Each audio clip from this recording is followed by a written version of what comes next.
Welcome to Fireside Fantasy Sleep. Welcome to my channel. I am so glad you found your way here. In a world that never stands still, I want to offer you a place of peace. Together, we travel to distant lands, immerse ourselves in the legends and myths of the world, and leave the hustle and bustle of everyday life behind. My stories are crafted to gently guide you into sleep and awaken your imagination.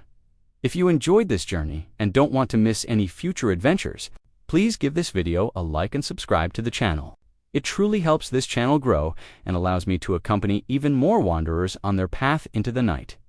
Now, lean back, close your eyes, and enjoy the silence. It's wonderful to have you as part of our community. Chapter 1. Shadows of the North. Asterisk, Subchapter 1.1. Echoes of Ancient Days. Lie down now, completely relaxed, close your eyes, and take a deep, calm breath. Imagine the world around you slowly fading away, making room for a landscape from times long past. We travel far into the north of Middle-earth, to a land that was once filled with pride and glory, but now rests under a veil of mist and oblivion. This is the story of a man destined to change the world, but before he wore a crown, he carried the loneliness of the wilderness in his heart. Long before the Fellowship set out, long before the fires of fate were kindled at Mount Doom. There was a boy named Estel, but to understand his story, we must look even further back, into the shadows of the north. Where the kingdom of Arnor once stood in full bloom, the northern realm of the Dunedain was a place of wisdom and high towers. But the envy of the enemy and discord among men caused it to slowly crumble. The great cities became ruins, overgrown with ivy and moss, and the proud kings became wanderers without a permanent home. The people of the Dunedain, the men of the West, with their long lives in clear sight, dwindled until only a handful of them remained. They lived in hiding, in small camps, deep in the forests of Arathorn, always on guard against the servants of the Dark Lord who hunted for the blood of Isolde. In this time of silence and constant danger, a child was born whose name would one day be sung in all the halls of Middle.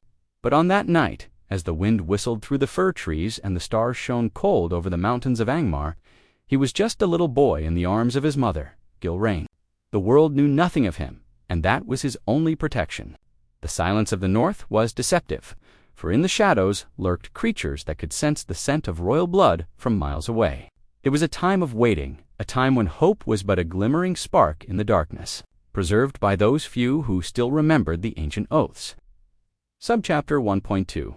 But with the heavy weight of loss that lay like a dark cloak upon his family, his grandfather, Arathorn, was a man of great stature and courage, yet even the strongest could not always escape the terrors of the wild.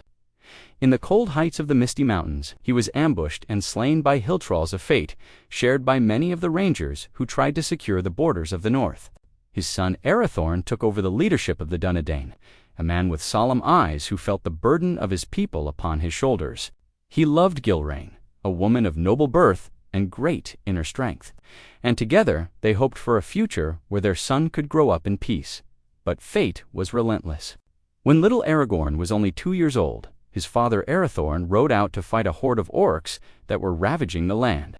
A single, unlucky arrow struck him in the eye, ending his life in the prime of his manhood. Gilrain was left alone with a toddler who was the last rightful heir of Isildur. She knew that the wilderness was no longer a safe place for her son. The enemy spies were everywhere, and if Sauron were to learn that a direct descendant of the kings still lived, he would not rest until this branch was finally severed. In her desperation, and with the courage of a mother who would sacrifice everything for her child, she made a difficult decision. She left the familiar forests of her people and set out on the long, dangerous journey to the east. Her destination was a place that had been a refuge for the weary and persecuted for eons. The hidden valley that men called Rivendell. There ruled Elrond the half-elven, a being of unimaginable age and wisdom who had witnessed the history of the world. Gilrain hoped that, under his protection, her son could grow up safely. Far from the eyes of the Dark Lord, it was a flight through the night, across rushing rivers and through dense thickets, always with the fear that a snap in the undergrowth could mean death. But the stars lit their way, and finally, they reached the secret paths that led down into the peaceful valley, where the sound of waterfalls drowned out the cries of the world. Asterisk. Chapter 2. A Child Under the Sign of Protections, Propture 2.1. Arrival in Imladris. Now how the cool, clear air of Rivendell envelops you as we follow Gilrain and little Aragorn into the valley. It is a place where time flows differently, where the light of the stars dances in the fountains and the songs of the elves heal the soul. Elrond received them with open arms, for he knew the significance of this child better than anyone. In the little boy's eyes, he saw not only the heritage of Isildur, but also the distant kinship to his own brother, Elros, who had once founded the mortal line of the kings of Numenor to protect Aragorn. It was decided to hide his true identity from the entire world. Even within the walls of Rivendell, only a few knew who he really was. Elrond gave him a new name, Estel, which means hope in the language of the elves. Under this name, he grew up as a foster son of the Elvenlord, surrounded by the beauty and knowledge of a fading era. He learned the language of the elves, the songs of the creation of the world, and the chronicles of the great wars. Yet he had no inkling that he himself would be the key to one of those chapters. For young Estel, Rivendell was his entire universe. He climbed the ancient trees, listened to the tales of the scholars in the Hall of Fire, and learned how to use the healing herbs of the forest. Elrond loved him like his own son and taught him not only how to handle a sword, but, above all, the wisdom of the heart. He wanted Estel to become a man who could rule, not just through strength, but through understanding and compassion, should the day ever come. Gilrain watched her son with a mixture of pride and melancholy. She saw him growing stronger day by day, his gaze becoming clearer and his mind sharper. But she also knew that the peace of Rivendell was only a breathing space. Out in the world, the shadow was growing, and one day the safety of the valley would no longer be enough. Until then, however, Estel was allowed to be a child of hope in a house of wisdom, while the waterfalls of Imladris sang their eternal song and the world outside faded into oblivion. Subchapter 2.2 The Years of the Ranger's Apprenticeship. Years in Rivendell passed like a gentle dream, but Estel was no ordinary boy. While other children might have played with toys, he spent his time learning the art of tracking and silent movement from the elven hunters. He was swift and enduring, and his human heritage gave him a toughness that even the elves admired. He learned how to read the wind, how to interpret the language of the birds, and how to survive in the wild without leaving a trace. These skills were not just practice. They were preparation for a life he knew nothing of yet. Elrond ensured that Estel's education was comprehensive. He was instructed in the history of men, the geography of Middle-earth, and the ancient languages that were spoken almost exclusively in Rivendell. He became familiar with the constellations that had once guided the mariners of Numenor, and he understood the deep connection between his people and the elves. Often, he sat for hours in the great library, studying maps of lands he had never seen, the vast Rohan proud Gondor, and the dark lands in the east. He felt a strange longing in his heart, a pull he could not explain, as if his blood were responding to distant horizons. During these years, he developed a deep friendship with Elrond's sons, Elladan. They took him on their forays into the wilderness, where they fought together against the remnants of the orcs that had ventured into the valleys of the Misty Mountains. Here, Estel gained his first experiences in combat, proving a courage that went far beyond his years. Yet, despite all the camaraderie and love he found in Rivendell, a sense of being different remained within him. He saw that he aged faster than his elven friends, that his time in this world was limited while they had eternity before them. This realization made him serious and thoughtful, traits that would accompany him throughout his life. He was a man living in the world of the immortals, a wanderer between worlds, still waiting to find his own path. And as he grew, Elrond watched him with a gaze that held both hope and concern. For he knew that the time of revelation was drawing ever closer. Chapter 3 The Revelation of the Name Subchapter 3.1 The Awakening of the King. Imagine the sun slowly sinking behind the peaks of the Misty Mountains, bathing the valley of Imladris in a soft, golden light. Estel had now turned 20 years old, a young man of impressive stature, with gray eyes that possessed a depth usually found only among the eldest of the elves. On this special day, Elrond called him to his private chambers, a place of silence and ancient power. The air was filled with the scent of sandalwood and old parchments. Elrond looked at his foster son for a long time, his gaze a mixture of pride and a deep, almost painful melancholy. He knew that, with the words he was about to speak, the innocence of youth would end for Estel. and the weight of the world would pass onto his shoulders. Estel Elrond began, his voice sounding like the distant murmur of a deep river. The time of silence is over. You are not merely a wanderer in these halls. Your true name is Aragorn, son of Arathorn, and you are the 36th heir of Isildur in a direct line. In your veins flows the heritage of the kings of Numenor, those men who once ruled the seas and whose wisdom touched the stars. Aragorn stood perfectly still as these words echoed in his mind like the tolling of bells. Everything he thought he knew about himself shifted. He now understood the longing in his heart, the solemnity of his mother, and Elrond's special care. He was no simple ranger. He was the rightful heir to the thrones of Gondor and Arnor realms that had seemed like distant dreams in the legends of his childhood. Elrond stepped to a heavy chest, adorned with runes, and opened it. He brought forth two objects that carried the fate of Middle-earth within them. First, he presented the Ring of Baruhir, an ancient heirloom depicting two silver serpents with emerald eyes, holding a crown of golden flowers. It was a symbol of eternal friendship between elves and men. Then, he showed him the shards of Narsil, the sword that had once belonged to Elessar, and with which Isildur had cut the one ring from the hand of the Dark Lord. The blade was broken, yet its metal still gleamed with an eerie, cold light. "These things belong to you," Elrond said solemnly, "but the scepter of Unminas, the token of lordship over the north, I shall keep for now. For you must first prove that you are worthy to bear the burden of the crown before you may claim it." Aragorn accepted the ring, feeling the cold metal against his skin, a coldness that reminded him of the responsibility that would now define his entire life.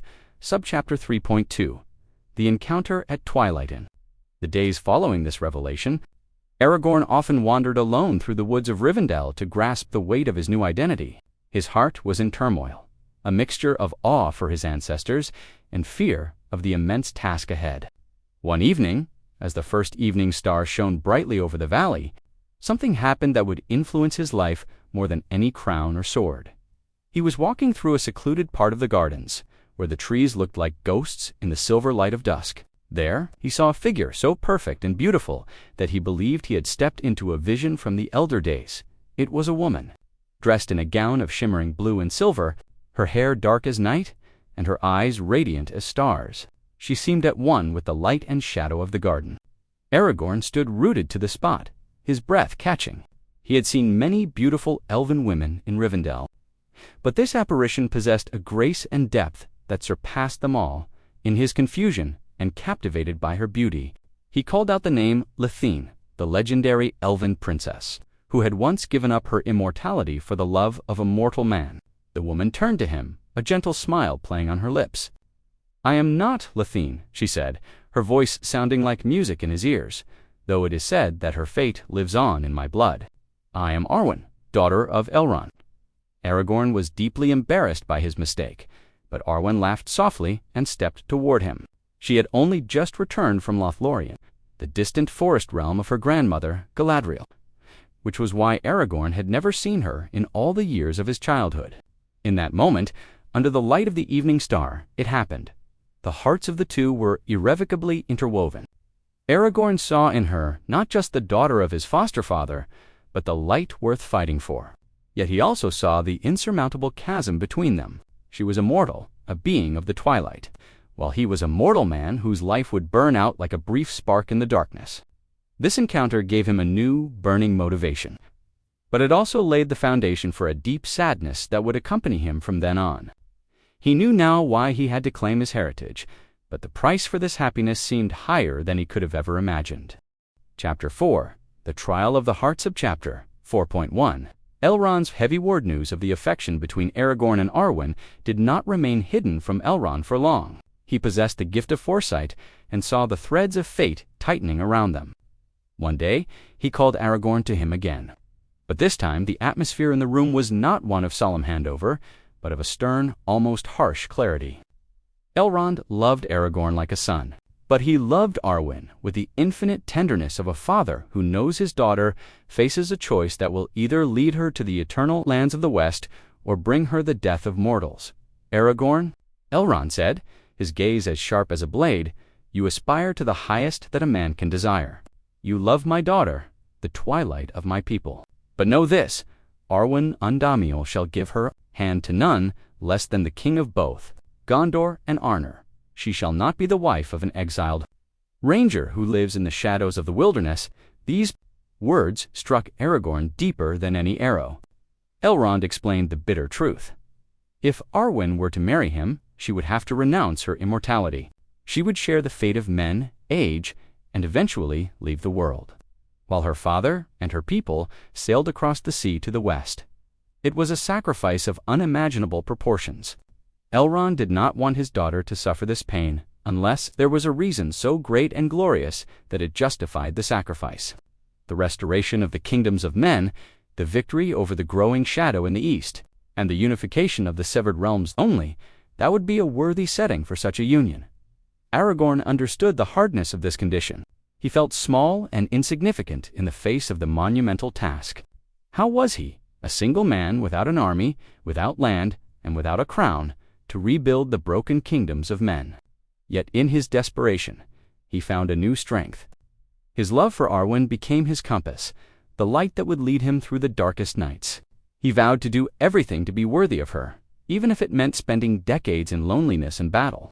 He bid Arwen farewell with a heavy heart, but in her eyes, he saw a promise that gave him the strength to take the first step out of the safety of Rivendell and into the relentless wilderness. Subchapter 4.2 Departure into Solitude. With the Ring of Barahir on his finger and the shards of Narsil in his pack, Aragorn left the Valley of Imlerith. He traded his fine garments for the rugged clothing of the rangers, leather, coarse wool, and a heavy green cloak that made him vanish into the colors of the forest. He did not wish to be recognized as a prince or an heir, but as a simple servant of the light, fighting where the need was greatest. His mother, Gilrain, watched him go with tears in her eyes. She knew her son was now treading the path that had already cost his father and grandfather their lives, but she also knew he could do no other. Aragorn traveled north, into the abandoned lands of the former kingdom of Arnor. There, he joined the remaining Dunedain, those hard and silent men who had dedicated their lives to protecting the ignorant. They recognized him immediately as their rightful leader, but Aragorn demanded no homage. He wanted to learn from them. He learned how to go for weeks without a fire, how to use the language of animals to receive warnings, and how to fight the horrors that lurked in the dark corners of the world.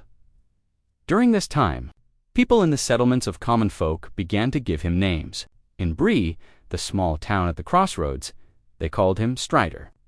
To the inhabitants there, he was just a strange, long-legged wanderer who sat in the corners of inns, spoke little, and had a dangerous glint in his eyes. They had no inkling that this Strider watched over them while they slept in their beds, and that he kept away the orcs and wolves that would otherwise burn down their homes. Aragorn accepted this name with a quiet smile. It was a perfect disguise. The less the world knew of him, the safer he was from Sauron's spies. Loneliness became his constant companion. He slept under the open starry sky, often with only his cloak as protection against the frost.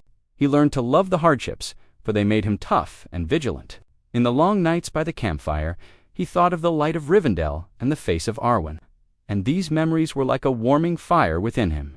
He was now a ranger of the north, a shadow among shadows, but in his heart he carried the hope of an entire age. Chapter 5 The Wanderer Under Foreign Stars. Subchapter 5.1 The Mask of Thorongil. Take a deep breath now, and imagine the cool wind of the north, slowly growing warmer as we follow Aragorn on his journey south. He was no longer a young man, but a seasoned warrior, his face bronzed by the sun and marked by the hardships of the wild. To hide his true origin even more deeply, and to learn about the realms of men from within, he took on a new identity. He called himself Thorongil, the Eagle of the Star, a name he chose because of the silver star he often wore hidden on his cloak. He first rode to Rohan, the land of the horse lords, where the grass swayed like a green sea in the wind. There, he offered his services to King Thengel, the father of Theoden. The Rohirrim were impressed by this stranger, who could ride better than many of their own men, and whose advice in matters of war showed a wisdom far beyond his apparent age. Aragorn loved the vastness of Rohan, the freedom of the plains, and the honesty of the people there. He fought by their side against the Dunlendings and the orcs that swept down from the mountains. But his path led him even further south, to the proud realm of Gondor, the land of stone and ancient traditions. In Minas Tirith, he served under the steward Ecthelion II, the father of Denethor. Here, too, Thorongil quickly became a favorite of the people and the ruler. He was a man of action who did not seek glory, but was always where the danger was greatest. He saw the white walls of the city shining in the morning light, and felt the pride that still lived in the hearts of the people of Gondor, even as the shadow of nearby Mordor grew longer. However, he also recognized the growing jealousy in Denethor, who sensed that this stranger possessed a royal aura that he himself could not quite reach. Aragorn always stayed in the background when it came to politics, but on the battlefield he was unsurpassed. He led a daring fleet to Umbar to burn the ships of the corsairs that threatened Gondor. In a night of fire and heroism, he won a victory that gave Gondor peace on its coasts for years. But instead of celebrating the triumph in the city, he vanished as suddenly as he had come. He knew that his time in Gondor had not yet arrived, and that he still had much to learn before he could return, as Elessar. Subchapter 5.2. The wisdom of distant lands. S. travels led him not only to the great cities, but also to the remotest corners of Middle-earth, where maps ended and legends began. He wandered far into the east, into the lands of Rohan, and deep into the south to Harad, where the sun burned mercilessly and people worshipped strange gods. He did this not out of a thirst for adventure, but to understand the plans of the enemy. He learned the languages of the peoples who lived under the yoke of Sauron, and he saw with his own eyes how the darkness poisoned the hearts of men. He understood that the coming war had to be won not only with swords, but also with the spirit and with hope. In these years of wandering, Aragorn became a master of disguise. He could sit like a simple beggar in the alleys of a port city, or stand like a proud warrior in a prince's bodyguard. He learned the healing arts of different peoples, discovering herbs that eased pain and closed wounds that would otherwise have been fatal. Often, he spent months in complete solitude, accompanied only by his horse and thoughts of Arwen. This time of silence was just as important to him as the battles. In the loneliness of the desert, or on the icy peaks of distant mountains, he found an inner peace that would later distinguish him as a leader. He learned to listen to the voice of nature, to read the signs in the flight of birds, and to sense the enemy's intentions in the whispering of the wind. He saw the ruins of ancient civilizations that had perished long before his people and understood the fleeting nature of all earthly power. This made him humble. He did not see himself as a ruler who wanted to triumph over others, but as a servant of a higher goal. Every experience, every pain, and every discovery shaped him into the man Middle-earth would so desperately need. He was now a citizen of the world, a connoisseur of the human soul in all its facets, from the deepest malice to the most radiant nobility. And while he moved through the vast lands, his heart always remained anchored in Rivendell, with the woman who waited for him and the promise he had made to himself. Chapter 6. The Grey Pilgrim and the Ranger. Subchapter 6.1. A fateful encounter. It was on a cold night at the edge of the wilderness that Aragorn met a figure who would change his life and the fate of the world forever. He was sitting by a small hidden fire when an old man stepped out from the shadows of the trees. He wore a pointed blue hat, a long gray cloak, and carried a staff that seemed to glow faintly in the darkness. It was Gandalf the Grey, the Mithrander of the elves. Gandalf had long been searching for the heir of Estel, for he knew that without the King of Men, victory over Sauron would be impossible. The two men looked at each other for a long time, and in that moment a bond was formed that was stronger than any alliance between kingdoms. Gandalf saw in Aragorn not just the warrior, but the man with the wise heart he had sought for so long. Aragorn, in turn, recognized in Gandalf a mentor and a friend whose knowledge of the world and its hidden powers was inexhaustible.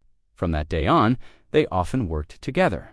Gandalf taught Aragorn much about the nature of the One Ring and the history of the Ring-Wraiths, those unfortunate kings of men who had succumbed to the greed for power. He warned him of the temptation of the shadow and encouraged him in his resolve to claim the crown only when the time was ripe. Together, they undertook dangerous journeys. They searched for traces of Gollum, the creature that had possessed the ring for so long, and they watched the borders of Mordor with growing concern. It was also Gandalf who encouraged Aragorn to strengthen the watch around the Shire. He told him about the hobbits, that small, peaceful folk who had played no role in the great history of the world until then. Aragorn was at first surprised by Gandalf's interest in these small beings, but he trusted the wizard's advice. He spent many years protecting the borders of the Shire without the hobbits ever knowing who their silent guardian was. He drove away wolves, intercepted orcs, and ensured that peace in the Green Hills remained undisturbed. During this time, he learned to appreciate the simplicity and innocent joy of the hobbits, and he realized that these were exactly the things worth fighting for. The friendship with Gandalf gave Aragorn a new perspective on his task. He was no longer just a lonely avenger of his ancestors, but part of a great plan to save the world. Subchapter 6.2. The Watch in Hiding. Imagine Aragorn lying in the tall grass on a hill at the edge of the Shire as the moon rises over the peaceful hobbit. This was now his life, an existence in the shadows, a protection that was never thanked.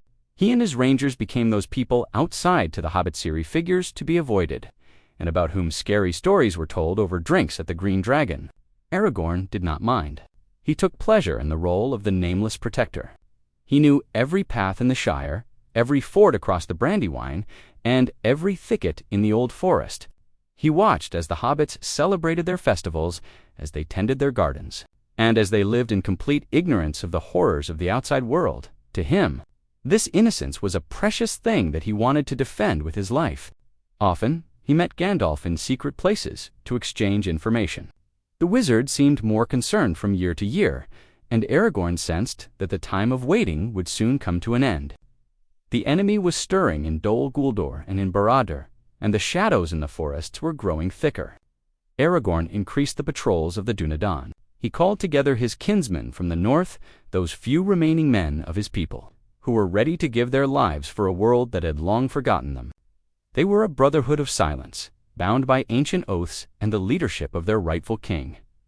In these years, Aragorn became the strider whom Frodo would later meet in Bree.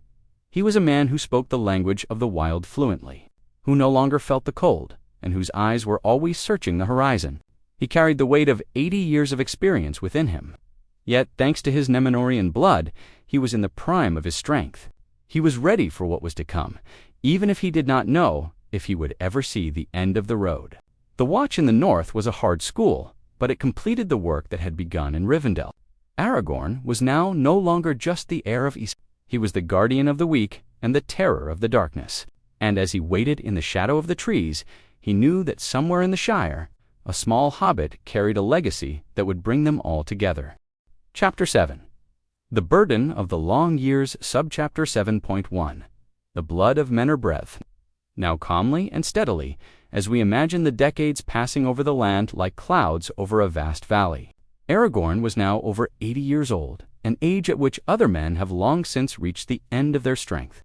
But in his veins flowed the blood of Númenor, that noble heritage of the men of the West, which granted him a lifespan far exceeding that of ordinary mortals. For him, these 80 years were like the prime of a man's life, a phase of the highest mental clarity and physical strength. Yet this long life also brought a special kind of loneliness. He had seen friends in the villages of men grow old and die, while he himself seemed hardly to age. He had seen forests cleared and new settlements arise, only to crumble into ruins once more. This constancy in an ever-changing world made him an observer of time.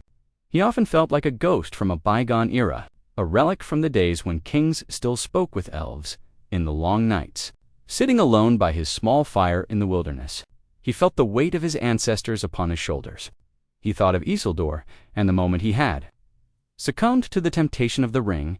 Aragorn feared this weakness in his own blood. He often wondered if he would be strong enough when the hour of testing came. Was he truly the heir who could break the curse, or was he just another shadow in a long line of failures? These doubts were his constant companions, deeper and more painful than any wound he had received in battle. But when he looked at the ring of Barahir on his finger, he found himself again. He remembered the trust Elrond had placed in him and the unwavering love of Arwen. He knew that he was not fighting for himself, but for the possibility of a world where darkness did not have the last word. His long life had taught him that patience is a king's strongest weapon. He was ready to wait, ready to serve, and ready to suffer until fate called him. And so he wandered on, a man between times, whose true form was recognized only by the stars and the oldest beings of Middle-Earth. Subchapter 7.2. The Return of the Shadows in the years shortly before the outbreak of the War of the Ring. The world grew noticeably darker. Aragorn felt it in the behavior of the animals in the pale light of the moon, and in the cold breath blowing over from the east, the enemy's spies became more numerous and bolder. Black riders, the Nazgul, were sighted at the borders of civilized lands, and a nameless dread began to paralyze the hearts of men. Aragorn now spent almost all his time in the north, securing the Shire and the surrounding areas. He knew that Gandalf was planning something great and dangerous, even if the wizard did not reveal all the details. Communication between them became more urgent, often through encrypted messages or brief meetings at lonely crossroads. Aragorn saw the rangers of the north reaching their limits. They were too few to defend such a vast border against an enemy that knew no weariness, yet they did not retreat. Aragorn led them with a quiet determination that left no room for despair. He was often without sleep for days, riding from one post to the next. Ensuring that the flame of vigilance did not go out, he saw the fear in the eyes of the common folk in Bree. Even if they did not know what they were actually afraid of, they only felt that the world was falling out of joint. During this time, his reputation as Strider was finally cemented. He was the man who always sat in the shadows, who saw everything and said nothing. He became a legend, told in whispers, a symbol of the uncertainty of the times. But for Aragorn, this role was a necessary burden. He did not want to be loved. He wanted the people to be safe. He accepted the contempt and mistrust of those he protected with stoic composure. He knew that a true king does not seek the applause of the crowd, but the welfare of his people, even if those people do not recognize him as their own. The shadows grew longer, and Aragorn knew that the time of preparation would soon turn into the time of action. He sharpened his senses and his sword, ready for the storm gathering on the horizon. Chapter 8. The Heart of the King in the Wild Soup. Chapter 8.1. Longing for the Even-Stera-Mogin, Aragorn, sitting on a rock on a clear winter evening, looking east toward where Rivendell lies hidden. Despite all the years in the wild, despite all the battles and the hard work of survival, his heart had never grown hard. Within him, he preserved a garden of memory, a place of silence where Arwen Undamiel waited for him. This love was his anchor. Without it, he might have been lost in the bitterness of loneliness or succumbed to the temptation of power. He wrote her letters, telling her of the stars over the Etten moors and the scent of the first spring rain in the Shire. He knew she sat in Rivendell, weaving the threads of fate while hoping for his return. This connection was more than just a romance. It was a bond between two worlds that held the hope for all of Middle. Aragorn felt the pain Arwen must feel as she saw the world of the elves slowly fade. He knew she would choose Himchoose, a life of sorrow and an end in mortality. This thought filled him with deep humility and a burning desire to be worthy of her sacrifice.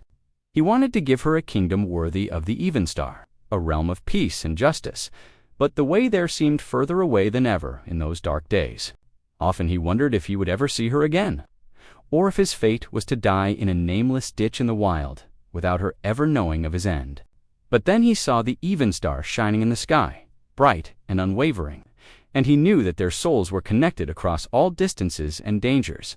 This certainty gave him the strength to rise again the next morning, pull his cloak tighter around his shoulders, and take the next step on his long journey. He was a king without a land, a lover without a bride, but in his heart, he carried a power stronger than all the armies of the Dark Lord. Subchapter 8.2. Gandalf had informed him that the One Ring had been found and that it was in the hands of a hobbit named Frodo Baggins. Aragorn knew that this was the moment he had been preparing for his entire life. He went to Bree, to the Inn of the Prancing Pony, for he knew the hobbits would have to pass through there. He took his usual place in the darkest corner of the common room, his hood pulled low over his face, smoking his long pipe. He watched the door with the vigilance of a hawk. He saw travelers come and go, heard the laughter and chatter of the locals, but his mind was perfectly focused. He knew the Ringwraiths were also on their way. Drawn by the power of the ring, he felt their presence like a cold shiver down his spine. He was ready to intervene, ready to reveal himself if necessary. He had the shards of Narsil with Himtha, sword that had to be forged anew as soon as the time was right. He felt the weight of the moment. This was no longer just a patrol or a skirmish at the border.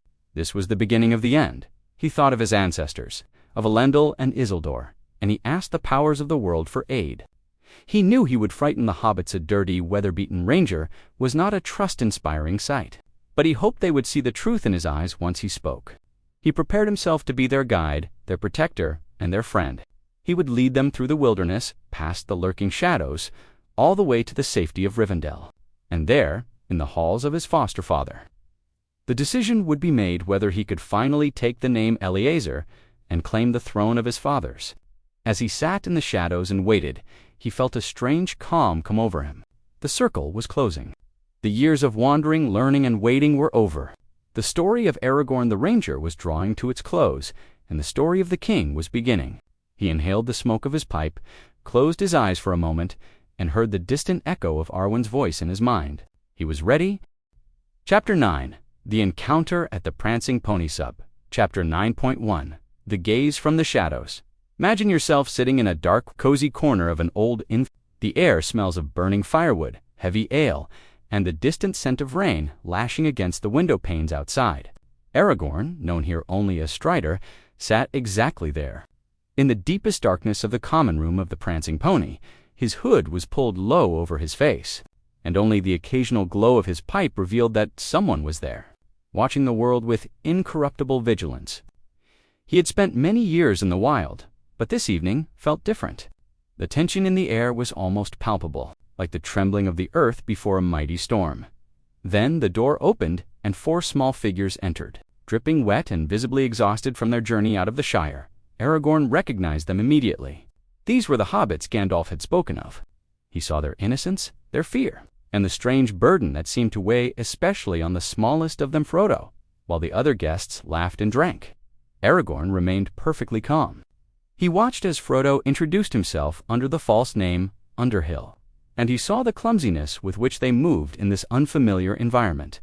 But his gaze sharpened when Frodo accidentally put on the ring and vanished before everyone's eyes. A cold shiver ran down Aragorn's spine. He knew that this sign would draw the servants of the enemy like a beacon. In that moment, it was clear to him that the time of hiding was over. He had to act not as a king, but as the rough ranger he was to these people. He felt the weight of responsibility now passing to him, since Gandalf had not appeared. He was now the only bulwark between these small beings and ultimate horror. He waited until Frodo reappeared and caught him with a look that brooked no argument. It was the beginning of an alliance, based on mistrust and fear, but forged by the necessity of survival. Aragorn knew he had to win their trust, but he also knew that his mere appearance inspired more terror than hope. He took a deep breath, brushed the wet hair from his forehead, and prepared to step from the shadows into the light, to continue a story that had begun eons ago. Subchapter 9.2, The Broken Sword, and the New Alliance in the small, cramped room on the upper floor of the inn. The ranger and the hobbits faced each other. The candlelight cast long, dancing shadows on the walls, and the distant rumble of guests on the ground floor seemed like it came from another world. Aragorn had thrown back his hood, revealing a face marked by countless winters and battles. He spoke with a voice as rough as gravel, but possessing an authority that silenced the hobbits. He explained to them the danger they were in, and warned them of the Black Riders who had already reached the gates of Bredot to prove his identity. He showed them the shards of Narsil, the blade that had once cut the ring from the finger of the Dark Lord. "This is the sword that was broken," he said quietly, and for a moment a kingly gleam flashed in his gray eyes. The hobbits stared at the old metal, which, despite its nicks and rust, radiated an eerie dignity. Frodo sensed that this man was more than he pretended to be. He saw the loneliness in Aragorn's gaze, but also an unshakable loyalty. When the innkeeper, Butterbur, finally delivered Gandalf's forgotten letter, in which the wizard confirmed Aragorn as his closest friend and the rightful heir of the kings, the last wall of mistrust fell. Aragorn smiled for the first time that evening, a brief, weary smile that softened his face for a moment. He knew they had to leave Bree before dawn, for the Nazgul would not hesitate to raze the inn to the ground to find their prey. He ordered the hobbits to fill their beds with pillows and blankets to create a deception. While they hid in another room all night long, Aragorn sat at the door with his sword drawn, vigilant and ready to give his life for these small strangers. He thought of Arwen and the promise he had made to Elrond. This was the first great test on his path to the throne. He was no longer Thorongil, or the Eagle of the Star. He was now the leader of a small company that held the fate of the world in their hands. While outside, the wind howled and the shadows of the riders darted through the alleys of Bree. Aragorn found a strange peace in his task. He was where he needed to be, and he would not yield. Chapter 10. Flight into the Wild Subchapter. 10.1. The Midgewater Marshes and the Invisible Hunt. The departure from Bree was a race against time. Aragorn led the hobbits on secret paths out of the town, far from the great road that was now watched by the enemy's spies. He chose the way through the Midgewater Marshes, a treacherous area of mud, stagnant water, and thick fog. It was a place no sensible traveler would enter willingly. But that was exactly what made it an ideal hiding place. Imagine wading through knee-high wet grass while millions of tiny insects swarm around your head, and the air is so humid it weighs heavy in your lungs. Aragorn moved through this terrain with an ease that drove the hobbits to despair. He seemed to know every firm stone and every safe ford in advance. He spoke little, but his senses were stretched to the utmost. He watched for the silence of birds, the rippling of water, and the scent of the wind. He knew the 9 were behind them, invisible, but relentless.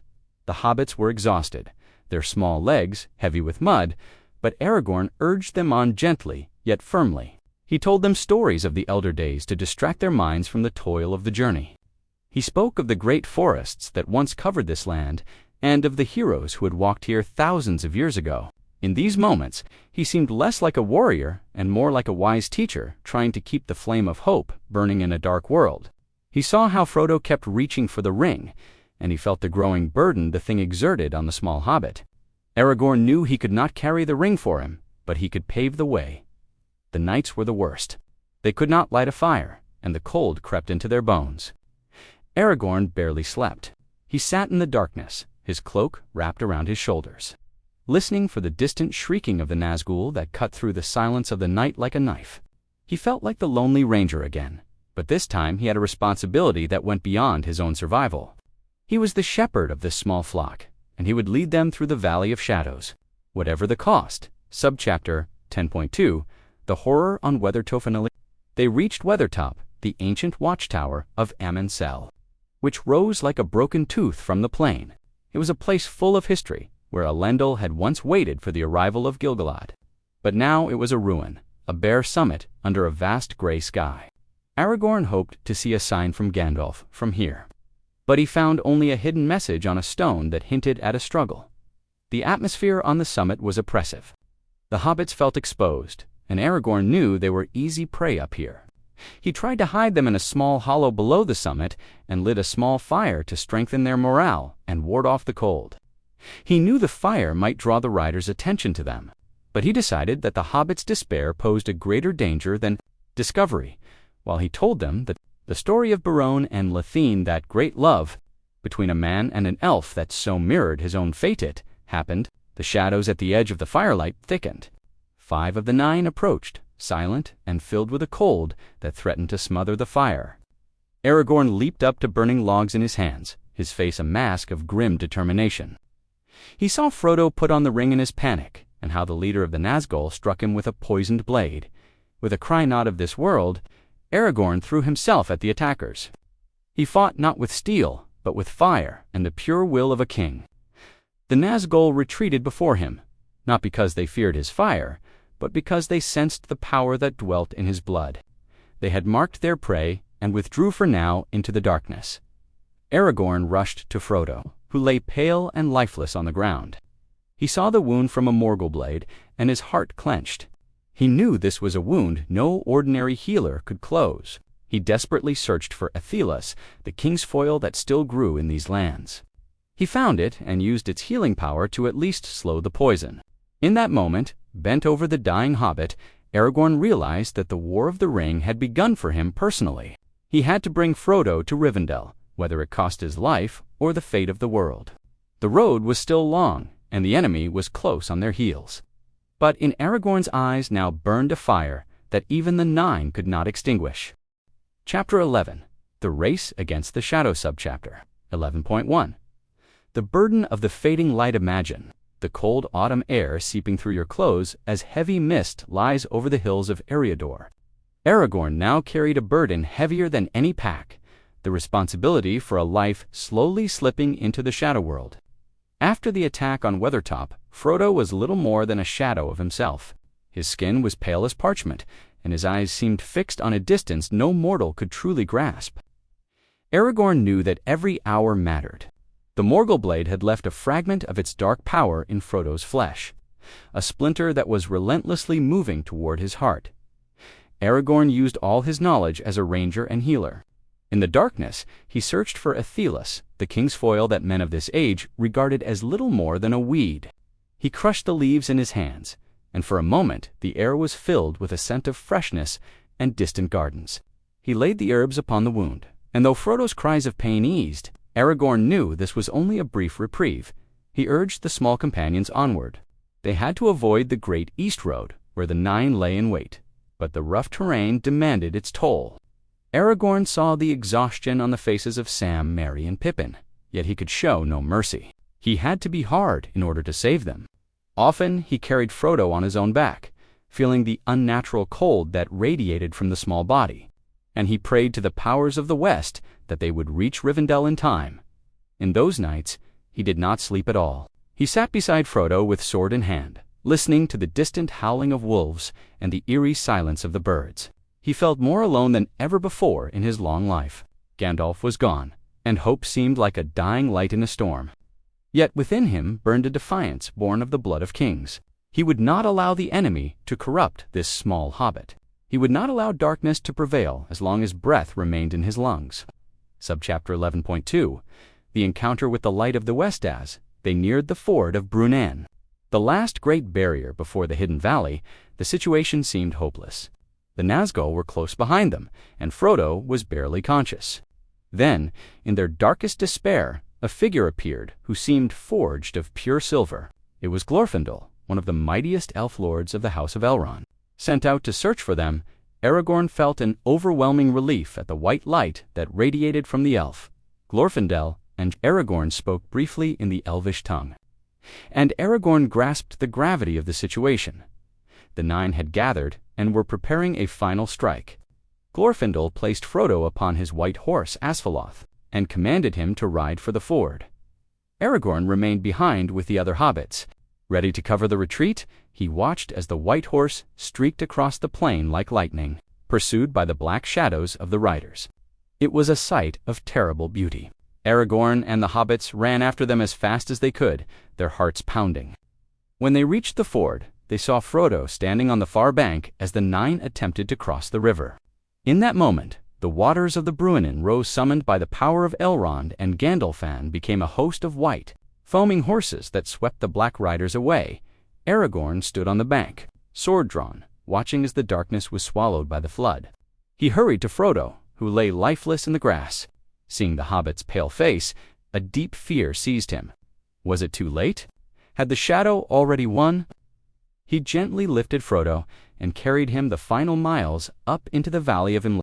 When they reached the gates of Rivendell, Aragorn felt the burden of weeks fall from his shoulders. He entrusted Frodo to the hands of the elven healers and sank down exhausted on the steps of the house. He was home again, at the place where his journey had begun. Yet he knew this was not the end, but only the beginning of a far greater struggle. Chapter 12 The Calm Before the Council, Subchapter 12.1 Healing in the Halls of Wisdom. Imagine lying in a soft bed, surrounded by the gentle sounds of harps and the murmur of waterfalls. In those days, Rivendell was a place of healing and preparation. While Frodo fought for his life in the chambers of Elrond, Aragorn also found time to recover. He laid aside his filthy ranger's clothes and once more donned the fine garments of the elves that he had worn as a young man. He bathed in the clear springs of the valley and had his wounds tended those. He had gathered in the wild dot, yet his mind found no rest. He spent much time in the Hall of Fire speaking with Gandalf, who had escaped almost miraculously from the grasp of Sauron. The two friends exchanged their accounts, and Aragorn learned of the White Wizard's betrayal. It struck him deeply, for Saruman had once been the head of the council to which Elrond and Galadriel also belonged. Aragorn saw the world breaking around him. The old alliances were no longer secure, and the enemy was stronger than they had imagined. He visited Frodo each day and watched as color slowly returned to the hobbit's face. Elrond had removed the shard of the Morgul blade, but he warned Aragorn that the wound would never fully heal. Frodo would forever carry a part of the Shadow World within him. This filled Aragorn with deep sorrow. He saw the innocence Frodo had lost and felt partly responsible for leading him into such danger. But Gandalf reminded him that each must choose their own fate, and that Frodo possessed a strength even the wise had underestimated. During these days of calm, Aragorn also sought the presence of Arwen. They met in the gardens beneath the starlight, and for a moment the war seemed far away. They spoke not of crowns or thrones, but of small things, the scent of flowers, the light upon the water, and the love that bound them. Arwen renewed his strength. She reminded him who he was and why he fought. She was his anchor amid the storm, the light that would guide him through the trials to come. Subchapter 12.2 Rivendell, filled with guests from every corner of Middle. It was as though fate itself were drawing the threads together, bringing the representatives of the free peoples to this single place. Aragorn watched the arrival of the dwarves from the lonely mountain. Led by Gloin and his son Gimli, he saw the elves of Mirkwood, among them Legolas, swift and watchful as a hawk. And finally, he witnessed the arrival of men from the south. Boromir, son of the steward of Gondor, rode into the valley with great splendor. Aragorn observed him from afar. He saw the pride and strength in Boromir, but also the desperation of a man whose land stood on the brink of ruin. He knew Boromir had come to seek aid for Minas Tirith, and he knew their paths would inevitably cross. Aragorn felt a strange mixture of kinship and distance toward this man. Boromir was heir to those who had ruled Gondor in the absence of the king, while Aragorn was the rightful king who had lived in hiding. He wondered how Boromir would react when he learned the truth. Would he acknowledge him as his lord or see him as a rival? For now, Aragorn held back. He did not wish to appear as a claimant to the throne, but as a counselor who knew the dangers of the wild. He spent his evenings studying the maps of Gondor and Mordor, planning routes, and weighing possibilities. He knew the Council of Elrond would soon take place, and that decisions would be made there that could mark the end of an age. He felt the weight of history pressing down upon him. The time of Strider was now truly over. In Rivendell, he was once more addressed as Aragorn, son of Arathorn, and he had to learn to carry that name with pride. He sharpened his senses and prepared himself for the moment when he would have to speak before the representatives of the world. He knew he would not be speaking only for himself, but for all men whose future hung by a fragile thread. And as he stood on the balcony of his chamber in the moonlight, seeing the evenstar shining bright in the sky, he knew that he was ready to accept his destiny. Chapter 13 The Council of Fate. Subchapter 13.1 The Light of Truth in the Council. Imagine the morning sun breaking through the intricately carved pillars of the council hall of Imladris, casting patterns of light and shadow across the stone floor.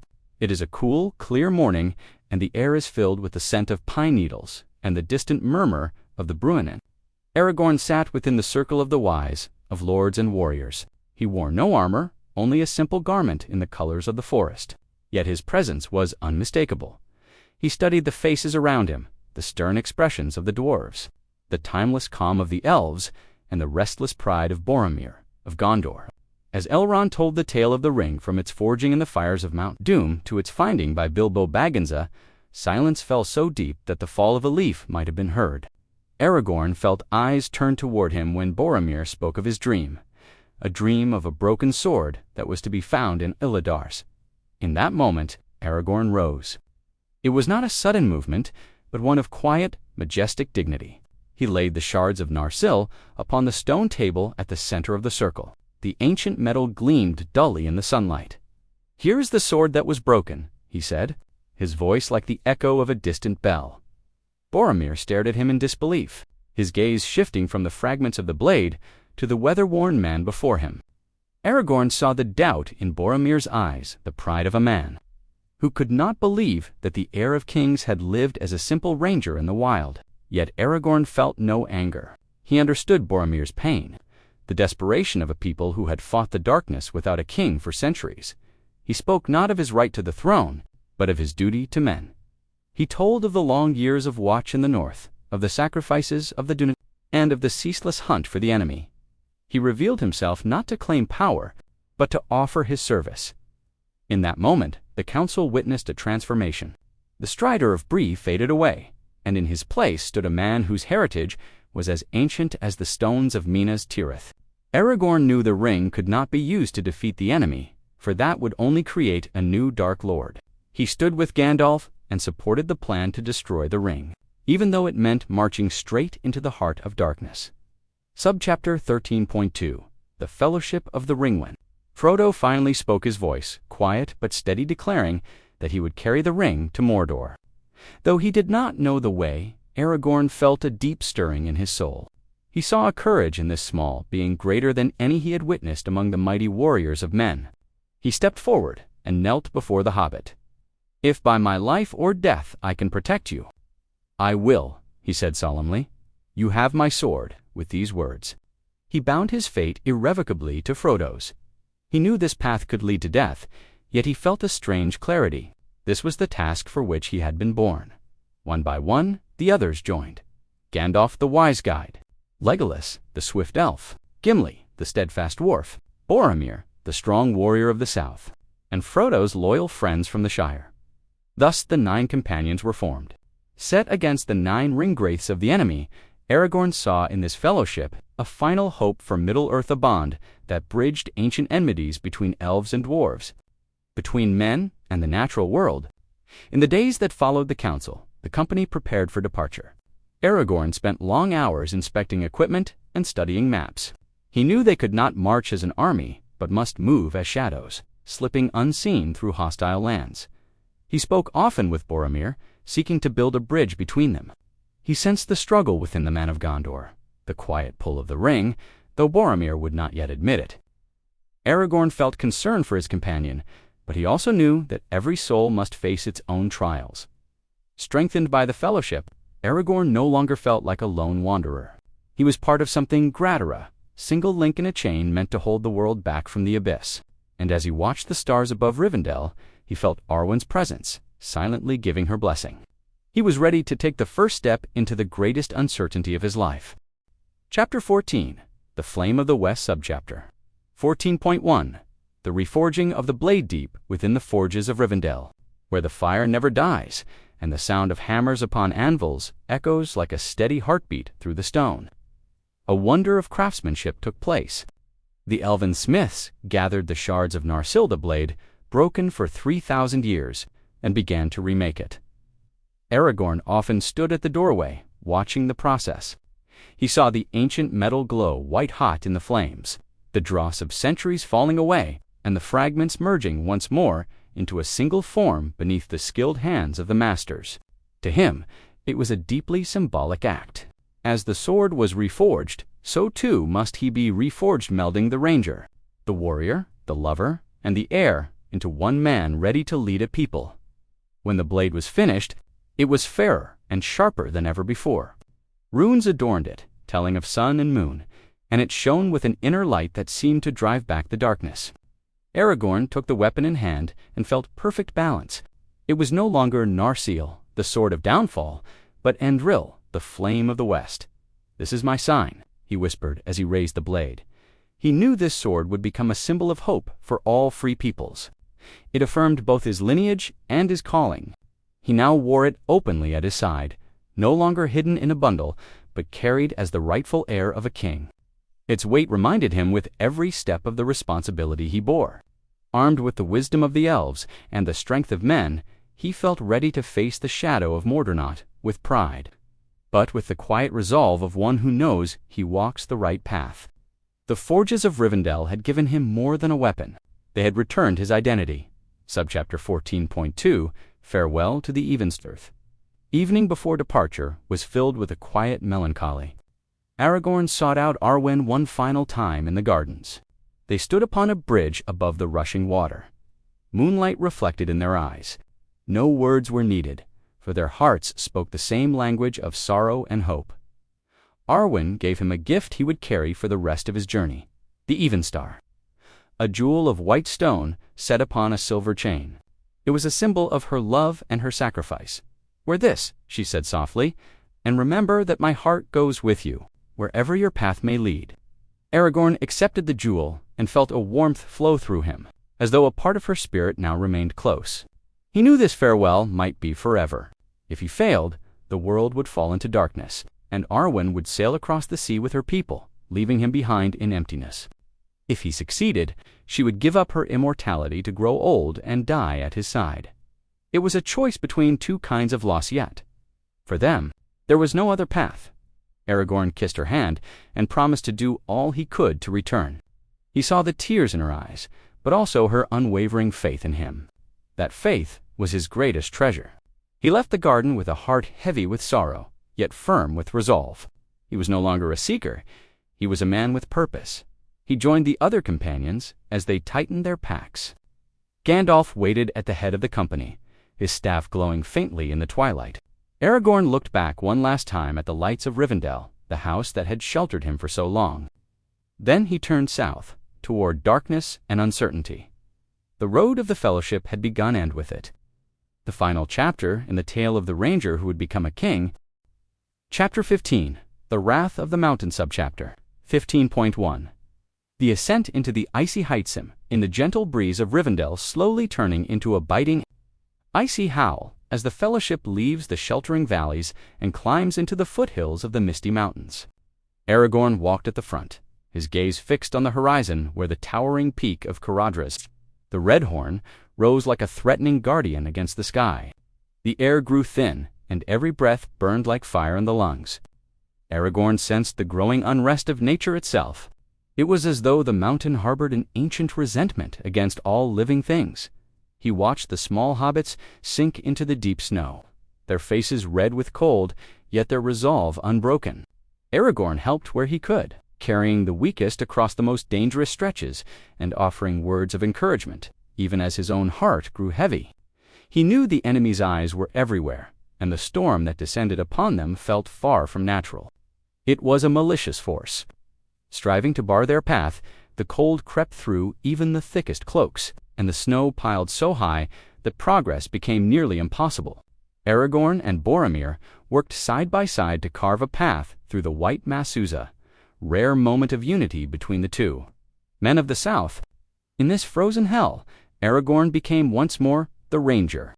He sensed the danger of avalanches and the treacherous crevasses hidden beneath the fresh snow. At last, it became clear that Caradhras denied them passage. Gandalf and Aragorn conferred amid the lashing wind. Only two choices remained: turn back and take a long detour that would lead them straight into the reach of Saruman's spies, or choose the dark road beneath the mountain through the mines of Moria. Aragorn hesitated. A deep foreboding stirred within him, an instinctive sense of ancient evil lurking in Moria's depths. Yet he saw the exhaustion of the Fellowship and knew they would perish on the mountain if they did not find shelter soon. With a heavy heart, he agreed to the path into darkness. Prepared to face the shadows that had waited there for ages, Untold subchapter 15.2, The doors of Durintha descent from the mountain was as grueling as the ascent. But at last they reached the dark shores of the Silverlode's feeder stream, now dammed into a still and ominous lake. The walls of Moria rose before them, steep, black, and smooth as polished obsidian. Aragorn searched with Gandalf for the hidden gate, while the other companions waited by the edge of the dark water.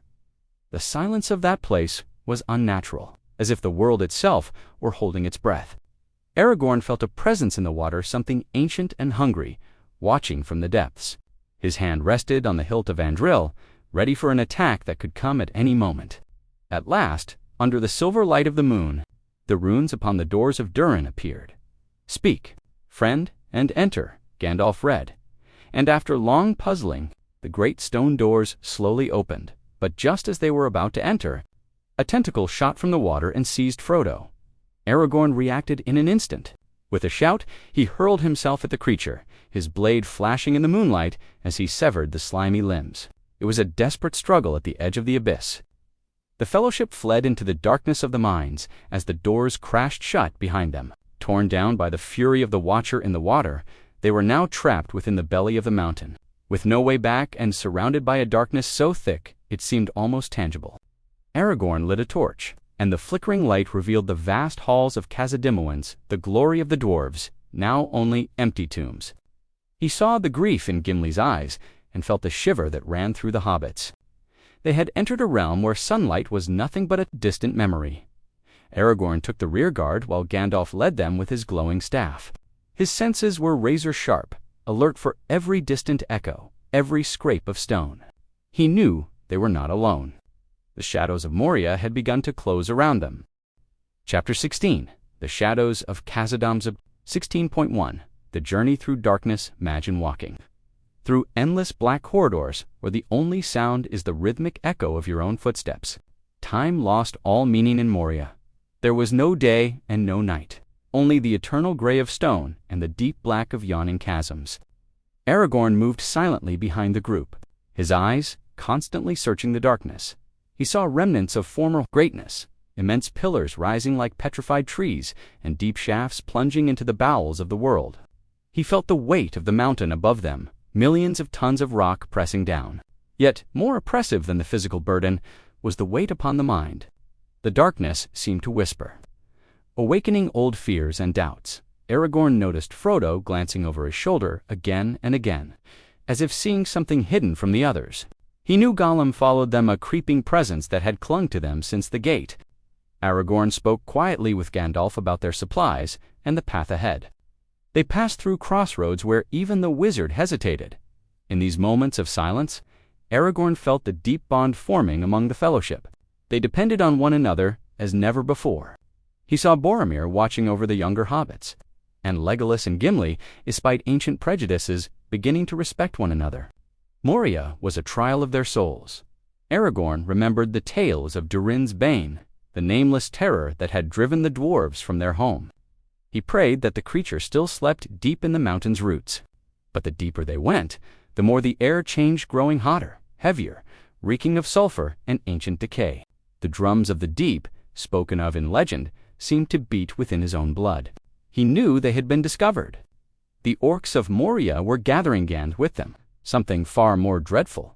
Subchapter 16.2, the Chamber of Mazarbulot. Last they reached the Chamber of Mazarbul, the Hall of Records. There they found the tomb of Balin Gimli's kinsman, who had once attempted to reclaim the dwarven realm. Light from a high shaft fell upon the white stone of the sarcophagus, making it seem almost sacred amid the surrounding darkness.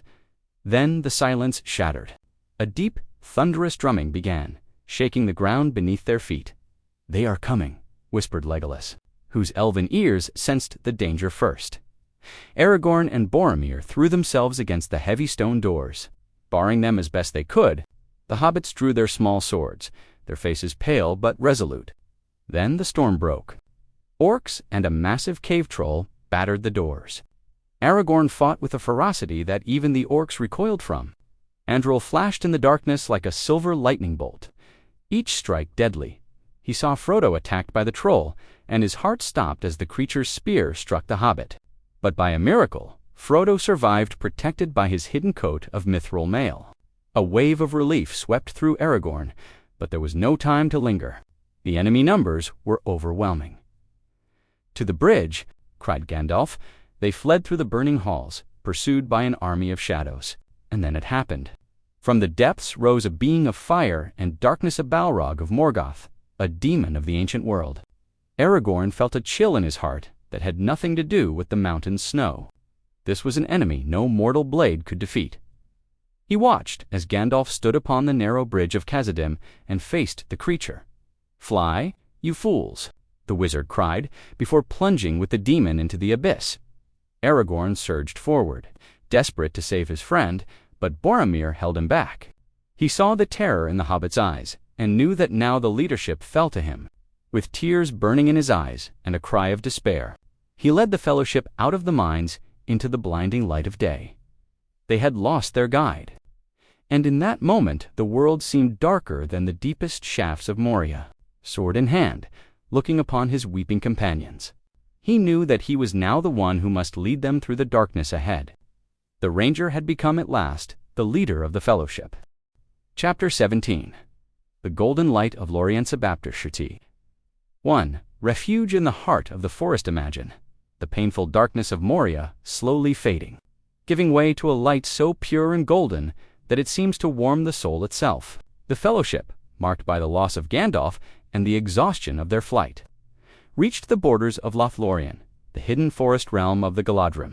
Aragorn knew this place from his youth. He understood that a power dwelled here that was older than the realms of men, yet he also saw the mistrust in the eyes of the wood elves. When they beheld Gimli, the dwarf, Aragorn stepped forward, his voice calm and filled with quiet authority, and spoke in the noble tongue of the elves.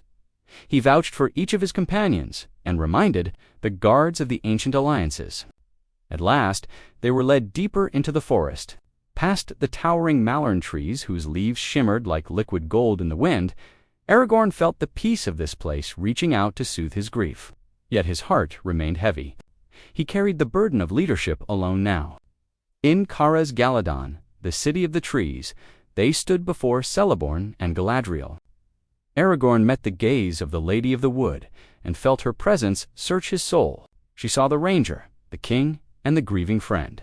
She spoke to him without words, reminding him of his destiny and of the light of the Evenstar that guided his path. In Lórien, time seemed to flow differently. The wounds of the hobbits began to heal, and even between Legolas and Gimli, a friendship grew, one that caused wonder in the elven halls. Aragorn spent long hours in quiet reflection. He walked the silver lawns of Ciaran Amroth, the place where he and Arwen had once pledged themselves to one another.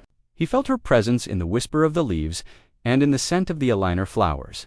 These days of rest were a precious gift, a single breath before the storm that drew ever closer. Aragorn knew they would soon have to leave Lórien, and he knew the road ahead would be more dangerous still. Yet the light of Galadriel had steadied his spirit. He was ready to lead the fellowship onward, wherever fate might call them.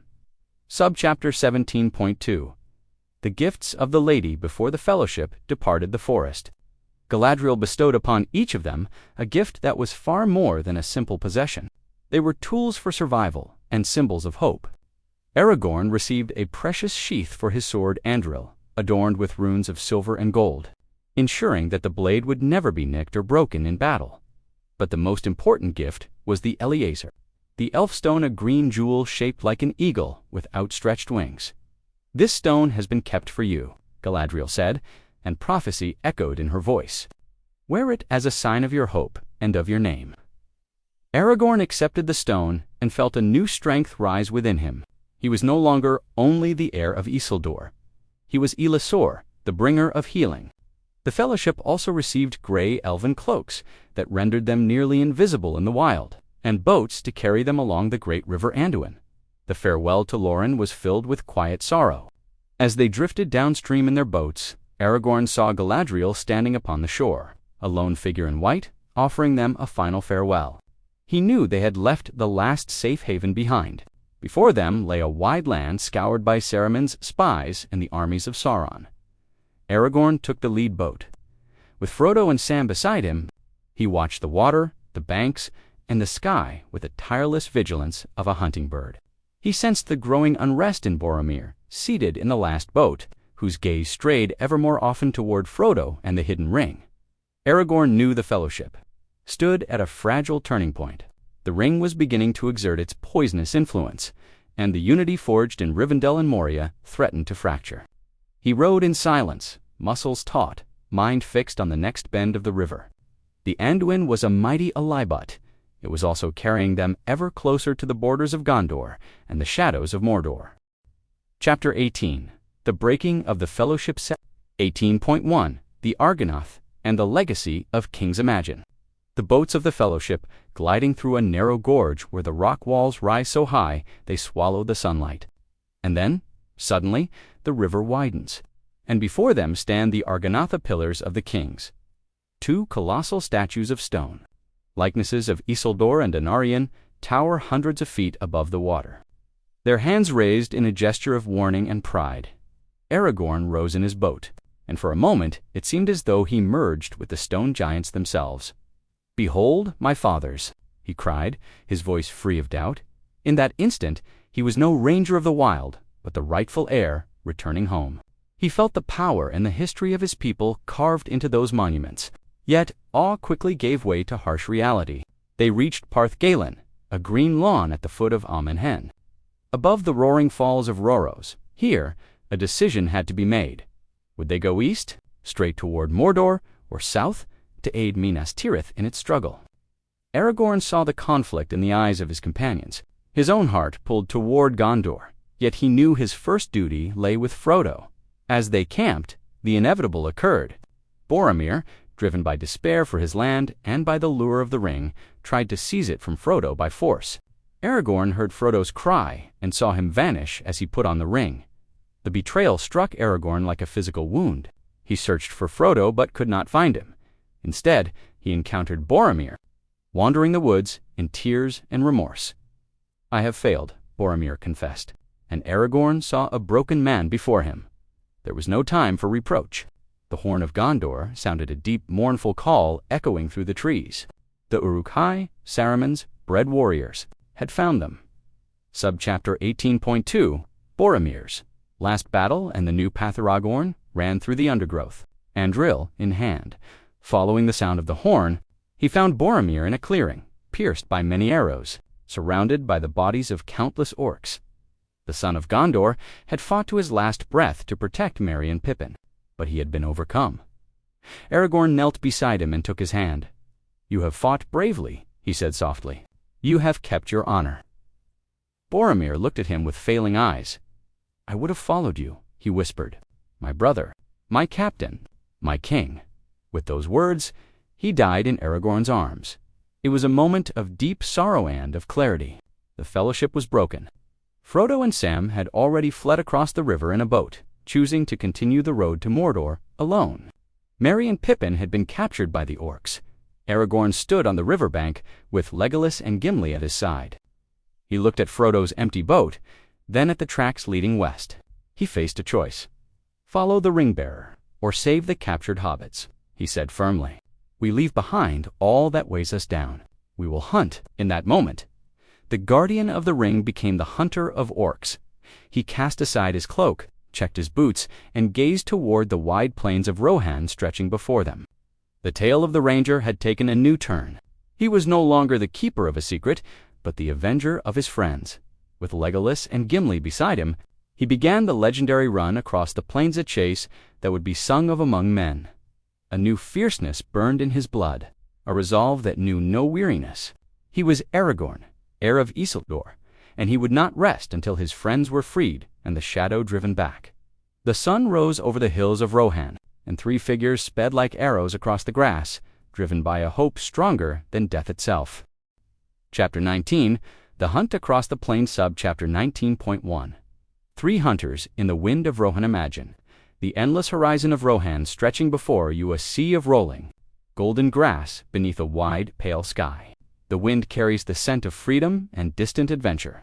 But for Aragorn, Legolas, and Gimli, there was no time to admire the beauty of the land. They were now the three hunters. A fellowship forged by loss and driven by fierce resolve. Aragorn ran at the front, his eyes fixed upon the ground, where even in trampled grass and broken stalks he could read the trail of the Uruk-hai. He was once more wholly the ranger, yet there was a new, kingly endurance in his stride. Day and night they ran, pausing only briefly beneath the cold light of the stars. Aragorn felt the weariness in his limbs, but he would not yield to it. He thought of Merry and Pippin, of their fear and their courage, and that thought drove him onward. He saw signs of orc cruelty, but also small tokens of hope left behind by the hobbits. A discarded cloak clasp, a deliberate mark pressed into the mud. Aragorn smiled grimly. He knew they were still alive.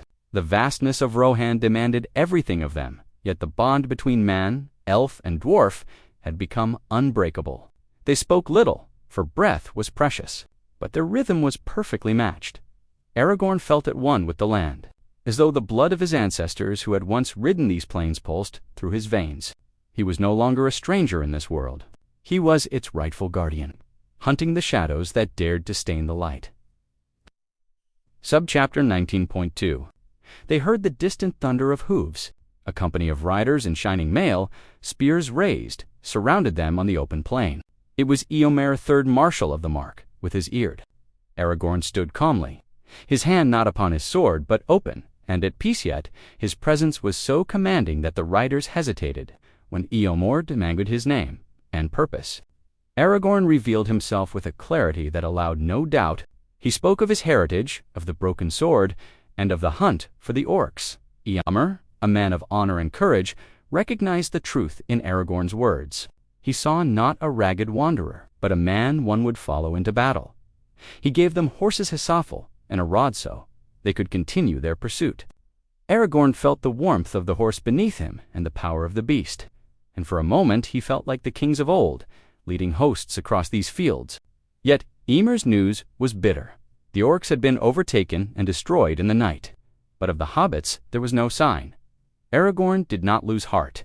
He rode to the site of the slaughter on the edge of Fangorn Forest. There, in the pale light of dawn, he knelt and read the story of the night in the dust. He saw where the hobbits had cut their bonds, how they had fled into the forest amid the chaos of battle. They live. He cried to his companions, and a wave of relief washed over them. They followed the trail into the ancient murmuring forest of Fangorn, a place where trees had eyes and time itself seemed to stand still. Chapter 20. The Return of the White Rider. Subchapter 20.1. Light in the ancient forest. Imagine standing beneath the vast moss-covered boughs of Fangorn Forest. The air is heavy with age and the whispering of leaves. Aragorn, Legolas, and Gimli ventured deep into the thicket, their senses stretched to the limit. Suddenly, they felt a power so bright and pure, it almost caused pain. A figure clad in radiant white appeared upon a rock above them. At first, they feared it was Saruman, and Aragorn prepared for the fight of his life. But as the light softened, they recognized the face of an old friend. It was Gandalf, no longer the gray pilgrim lost in Moria, but Gandalf the White, returned from death to turn the tide of the world. Aragorn fell to his knees, tears of joy and reverence in his eyes. "Gandalf," he cried, "I thought you were lost." The wizard smiled, and his presence was like a warming fire in the cold. He told them of his battle with the Balrog and of his return. He assured them that Merry and Pippin were safeguarded by the Ints, the shepherds of the trees. But he also urged haste. The war for Middle-earth had truly begun. Saruman was arming himself in Isengard, and the people of Rohan stood on the brink of destruction. Aragorn felt the last weight of doubt fall away. With Gandalf beside them, hope was no longer a distant star, but a blazing torch. Together, they rode for Edoras toward the Golden Hall of Meduseld. To free King Théoden from the grip of betrayal, Aragorn knew this was the moment he must step into the open. He was no longer a ranger working in shadow. He was the companion of the White Rider, the man who would unite the free peoples. Subchapter 20.2.